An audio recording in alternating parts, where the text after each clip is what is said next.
Good day everyone, I am Kelly Ann Cabino and welcome to my science teaching vlog. In this video, we are going to learn about the law of interaction, also known as Newton's third law of motion. This law explains how forces work between objects and why every action always has a corresponding reaction. Many of the things we experience every day, such as walking, swimming, jumping, and even rocket launches, are connected to this scientific principle.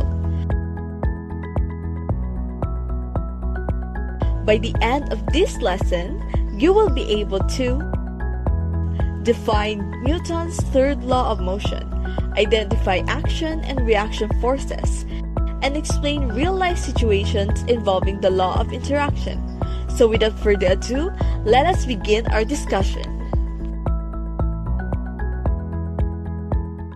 Before discussing the law of interaction further, let us first know the scientists behind this important discovery. The three laws of motion were developed by Isaac Newton, an English mathematician, physicist, and scientist. Newton is considered one of the greatest scientists in history because his discoveries help explain how objects move. His three laws of motion became the foundation of classical physics and are still studied today in science and engineering. Among his three laws, the third law focuses on forces and interactions between objects. Now, let us define the law of interaction.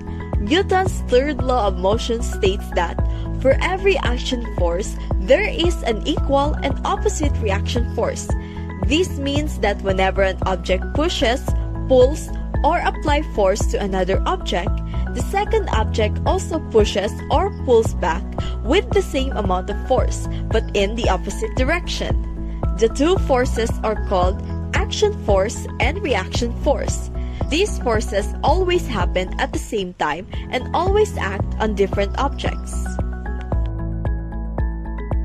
Now that we already understand that Newton's third law states that for every action, there is an equal and opposite reaction. Let us see how this law works in our everyday activities and even in space exploration. We will begin with a simple activity that we do every day, walking.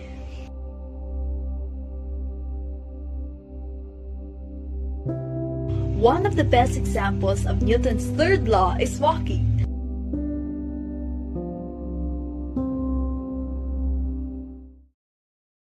When we walk, our feet push against the ground backward. In response, the ground pushes our body forward. This forward push from the ground helps us move.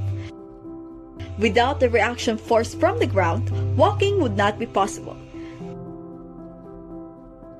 This is why walking on slippery surfaces is difficult because there is less friction and weaker interaction between your feet and the ground. Other activities also requires us to push against something in order to move. Instead of pushing against the ground, swimmers push against water. When swimmers move through water, they push the water backward using their hands and feet. This is the action force. The water then pushes the swimmer forward with equal force. This is the reaction force. The stronger the swimmer pushes the water, the stronger the forward movement becomes. This is why swimmers move faster when they apply more force. Just like in walking, movement happens because of equal and opposite forces. Now, let us look at another everyday situation where force is applied directly to an object, pushing a shopping cart.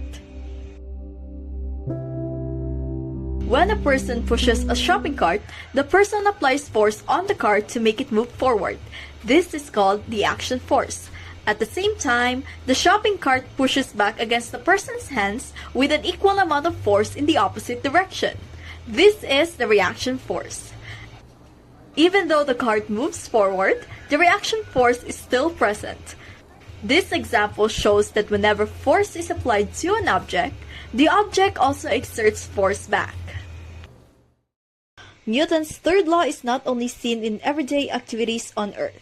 It is also used in space travel through rocket launches. Another amazing example of Newton's third law can be seen in rockets. A rocket works by pushing hot gases downward at a very high speed. As the gases move downward, they create an equal reaction force that pushes the rocket upward. This upward force is called thrust. Because of this interaction between gases and the rocket, spacecraft are able to travel into outer space. Without Newton's third law, space travel would not be possible. Let us summarize our discussion. Today, we learned that Newton's third law of motion is also called the law of interaction. We also learned that forces always occur in pairs. Action and reaction happen simultaneously, and many daily activities involved in this law. That concludes our discussion about the law of interaction or Newton's third law of motion.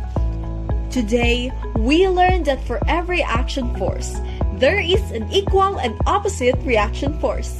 We also discovered how this law explains many everyday activities, such as walking, swimming, pushing objects, and rocket launches. Newton's third law teaches us that forces always work in pairs and that interaction between objects are responsible for movement. I hope this science vlog helped you understand the importance of action and reaction forces in our daily lives. Once again, I am Kellyanne Cabino, and thank you for watching my science teaching vlog. Stay curious, keep exploring science, and have a wonderful day.